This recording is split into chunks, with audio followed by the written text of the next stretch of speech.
Kolbrin Bible, Book 3, Scrolls, Chapter 9, Registers, Part 9, SCL 9:1. This concerns the mystery of the twice born. It relates to those born again, to those who have endured the awfulness of the false death, which many do not survive, who have drunk deeply from Keladwin, the smooth, bitter brew, which releases the spirit, who have entered Ogafnam through the thundering doors. This is their path. SCL 9:2.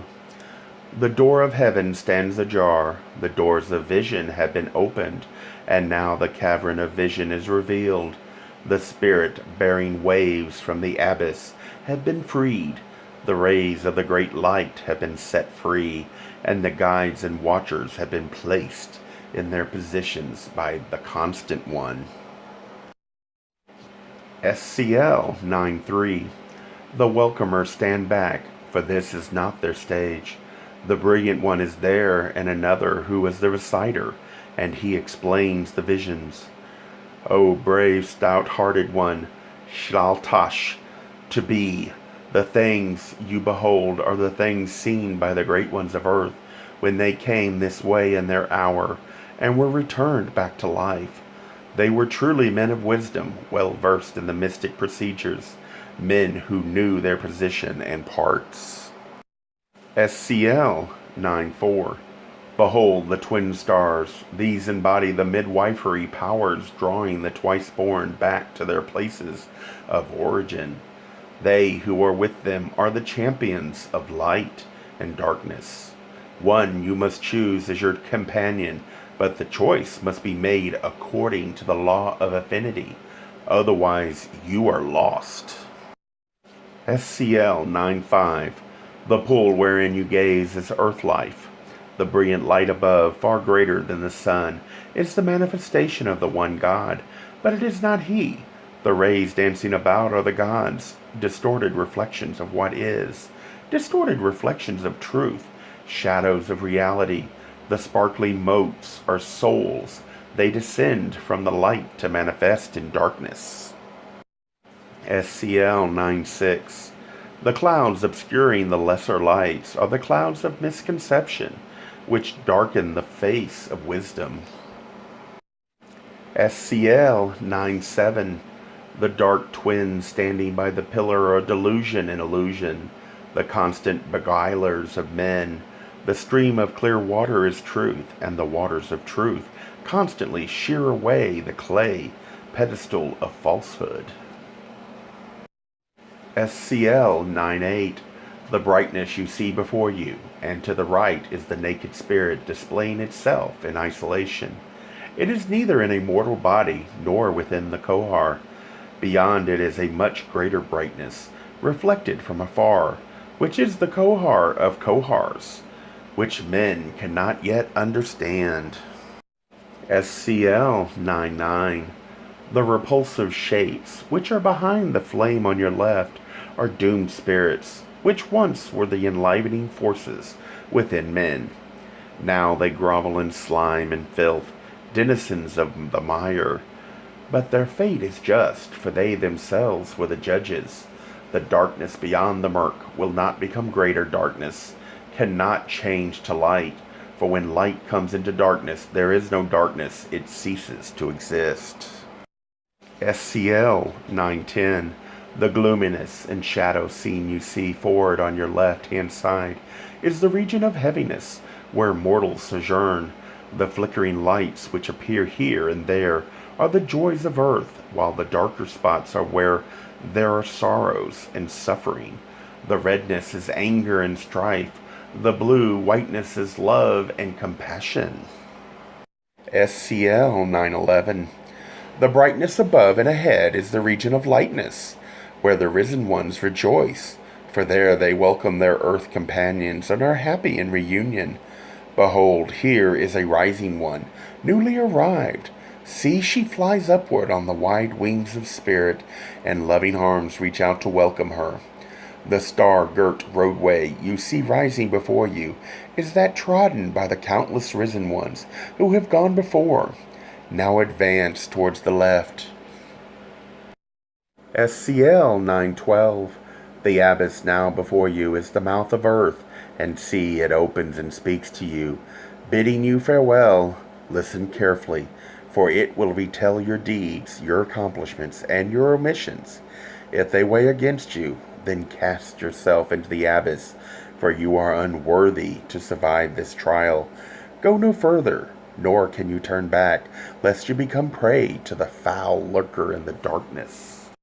SCL 913. If you have not been found wanting in the weighing, then step forward boldly and without fear, for the mouth will close to let you pass. If you are not numbered among the triumphant ones, then better by far that you be swallowed forthwith, than that you survive to meet the dread lurker, the devouring horror, and be returned to earth a witless, empty shell. SCL 914. Beyond the abyss lies a stretch of blue water, which contains the pool of wisdom and the pool of purification. Therein you must bathe and refresh yourself. The trees growing to your right bear the fruits of spiritual nourishment. Eat and become strong. Know, as doing so, that the things done, thought, and visualized on earth become qualities which are here transmuted into the things and experiences of this nature. SCL 915.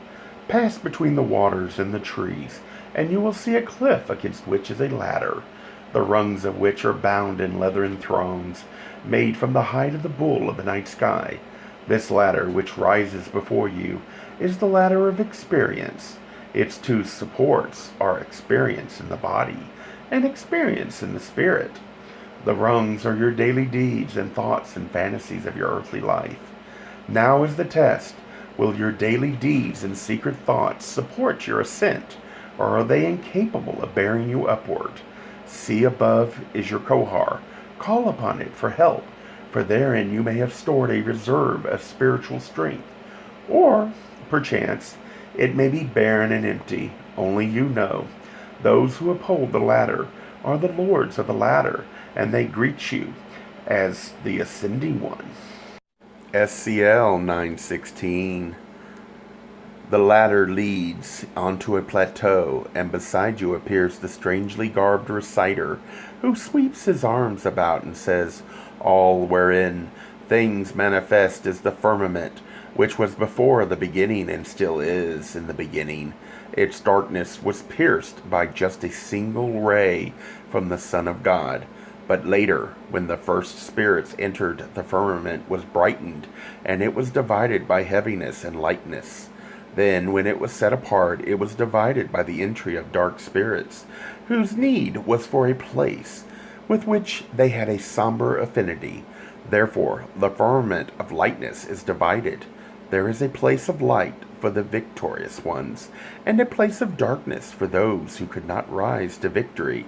There are regions of gloom and shadow, regions of twilight and shade. There are regions of light in many hues, regions ranging from dazzling lights to dim light. There is a veil across the firmament, dividing heaven from earth, and each spirit departing from earth penetrates through this veil, going to its appointed place, carried by the winds of affinity. Arriving there, the spirit, good or bad, strengthens and extends its compatible territory. SCL 917. The kohar is the knower, and the spirit is the known. All knowledge is with the knower, but the known can tap it so it flows out into the known. The kohar receives the spirit seed in heaven, for there it is as the body is on earth. Even as the earthly body is made of things from the region of heaviness, so is the kohar made of things from the region of lightness. SCL 918. These things are said by the reciter before he leads you to the place where sleeps a serpent, and pointing to it he says, "Behold, the serpent, it sleeps at the bole of a tree, from which hangs the body of man, the tree of his backbone. It is on guard, safeguarding the precious gem of spiritual powers, which lies enwrapped in the threefold covering. To obtain the gem, The serpent must be aroused and then overcome. To rouse this serpent is a thing not to be lightly undertaken, for it causes a fire to mount into the heart, which may destroy the brain with delusions and madness. Only the twice born can really obtain the gem. SCL 919. You pass on with the reciter, who will say, "These are the things you must establish in your heart, the knowledge of the 8 roads along which you must travel to reach the land of the Westerners. These will bring you to the 12 first portals leading to the land of shadows. Here I will recite for you the 22 deeds of wickedness you have not done. You will then pass through the land of shadows as if it were your hour, and beyond it come to the great portal, where it must be established before the great guardian that you have ever done all within your power to live according to the 12 virtues. Then you will pass through the portal to the hall of judgment. Here, for the first time, your light is revealed, and it is made known whether your tongue has spoken in accordance with the things within your heart. SCL 920. Many are they who know the words of the tongue, but sever these from what is written in the heart. If the words of the tongue are copied from the writings of the heart, and are a true copy, then cross to the place of assessment, where your true form and likeness will be displayed for all to see. SCL 921. A curtain of darkness descends. There is a heavy, dark mist. Then the muffled crash of thundering doors. The aching body reclines within the tomb of stone. The questing pilgrim has returned to his home heaven. He has learned truths he could never learn on earth, and now knows the grand secret. Faith is replaced with certainty, and he is now an initiated one.